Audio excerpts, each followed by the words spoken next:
Yes, I've come down here this morning to pledge my solidarity with the Greek Cypriot people living in my constituency of London Central on this particular occasion.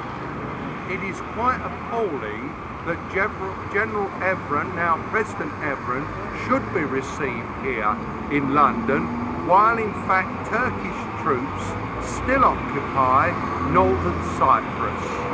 I want to pledge my solidarity with all those people who are seeking to return to a state of peace in Cyprus, in which those people who've been deprived of their homes by force of arms will be able to be returned and have their property restored to them.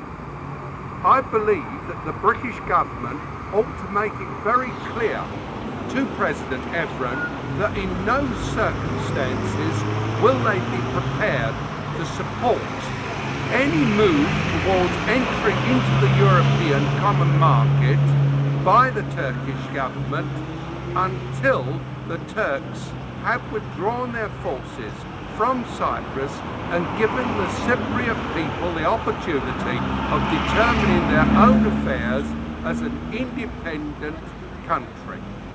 I make it quite clear that I have many other criticisms of the Turkish government. I'm not anti-Turkish in any way. In fact, I stand with Turkish Democrats, many of whom have made clear their opposition to the policies of President Evren and his government. And I stand also with the Kurdish people, with the Armenian people, and many others who want to see in Turkey a genuinely democratic society constructed. That's why I'm here today, and I want to make it clear that as a member of the British community, I stand shoulder to shoulder with the Greek Cypriot people here and all other people who are protesting in favour of right and justice in Cyprus and in this country. And could I ask, how do you feel about the fact that the British government has actually taken it upon itself to invite General Evren, despite the continuing infringement of human rights and the continuing oppression? Should the government possibly not have expected and received concessions from Turkey before affording them such high honor as a state visit by the head of government? I think that it's totally wrong that the British government should have been prepared to receive President Evren here, when in fact there are so many fundamental criticisms of the regime with which he's associated. I think this was wrong. I wrote to the Turkish embassy and asked, along with a colleague of mine, Alf Lomas, whether or not we could see President Evren here in order to put some of these points to him. We were refused that opportunity, and I think that it's quite clear that the British government is having President Evren here on terms which do not in fact provide for a real criticism and protest against the policies which his government has followed and which in fact are against the human rights not only of Greek Cypriot people but of the Turkish community as a whole. I certainly think that the British government ought to have brought more pressure to bear on the Turkish authorities on all these issues. I have signed an advertisement which appears in the press today directed at President Evren, and yesterday I signed another advertisement which was directed to him about the case of the Kurdish people. I think on all these issues, on the Armenian issue and on the issue of the rights of the Turkish people themselves, that the British government should have demanded very much more progress towards a genuine democracy before agreeing to have this state visit which is at present taking place. I want to refer to the fact that very shortly the trial of two political leaders of the communist parties in Turkey who returned to Turkey in order to participate in the alleged democratic restoration is due to take place. Whatever one thinks of the views of these particular individuals, they ought to be free to be able to put their views before the Turkish public as a whole.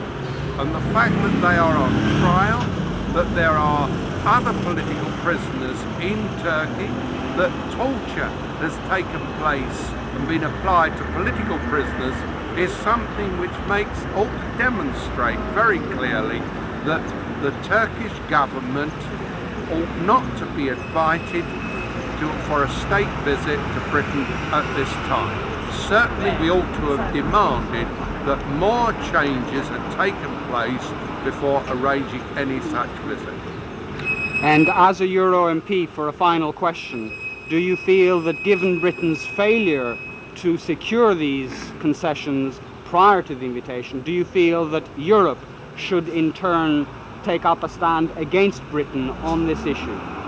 I've persistently taken this view in the European Parliament. I personally would in no circumstances be prepared even to consider voting in favour of Turkish accession to the European community while Turkish forces still remain in Cyprus, and for that matter, while many other rights and freedoms are denied by the Turkish government, to which I've already referred.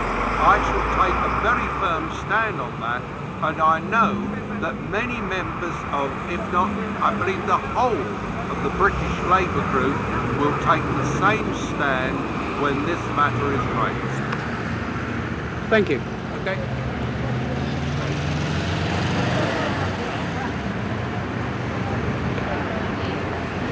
And George, do you have anything to add? Well, I'm delighted that Stan is with us. He has always been a firm supporter in any struggle campaign we had on the right of the Cypriot people. I remember the sanctuary, he came to the church. I remember he came, he spoke here, and every time we need his support, he's with us. And I'm delighted that he's here with us today. And I hope he will continue to be a European MP, so we have a voice in Europe on the right of the Cypriot people and on the right of all the oppressed people, the Turks, the Kurds, the Armenians, the black and ethnic people who are suffering under the severe cuts and the severe regime of Mrs. Thatcher today. And I'm glad you're all here. Well, you can rest assured that as long as I have breath in my body, I shall be prepared to speak out against oppression wherever that oppression is applied.